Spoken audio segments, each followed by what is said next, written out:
30 years.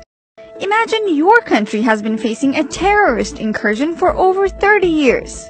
Your Western and European allies have condemned the attackers, recognized the group as terrorists, and offered their support to you. Now, a few years ago, a new, bigger, and even more widespread threat has surfaced. One who has attacked you and your strong allies. So, what does one of your best allies do?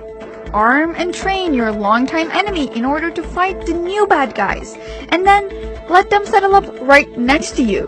You see why Turkey's upset. That's what's happening right now on their southern border with Syria, where the YPG control 65% of the Turkey-Syria border. The US says that Turkey should concentrate on attacking Daesh, but Turkey sees the YPG buildup as a greater long-term threat. Here's some background. In order to fight Daesh, also known as ISIS, in Syria a few years ago, the US armed and trained a group of mostly Kurdish rebels going by YPG, who later changed their name to SDF. More on that in a second. The SDF moved into areas which Daesh had been controlling, and they decided to stay and hold up in cities like Afrin, Manbij, and others. Some areas previously controlled by Daesh are now swarming with SDF fighters.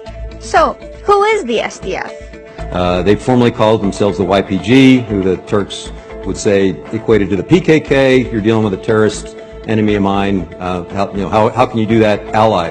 So we literally played back to them that, hey, you got to change your brand. What do you want to call yourself besides the YPG? And with about a day's notice, they declared that they were the Syrian Democratic Forces. I thought it was a stroke of brilliance to put democracy in there somewhere. That's right. The SDF were told to rename themselves by the US. But why? Aren't they the military wing of the PYD? They are, yes. Is that right, General Dunford? That is correct. The leftist Syrian Kurdish political party founded in 2003. Reports indicate that they're aligned or at least have substantial ties to the PKK. Is that true? Yes, we have. Is the PKK a terrorist organization in the eyes of the Turkish government? The PKK is a terrorist organization not only in the eyes of the Turkish government, but in the eyes of the U.S. government as well, Senator. Turkey says this is why they launched an operation to clear the area of the SDF. So, how would you feel about your allies arming your enemies, then asking you not to fight against them?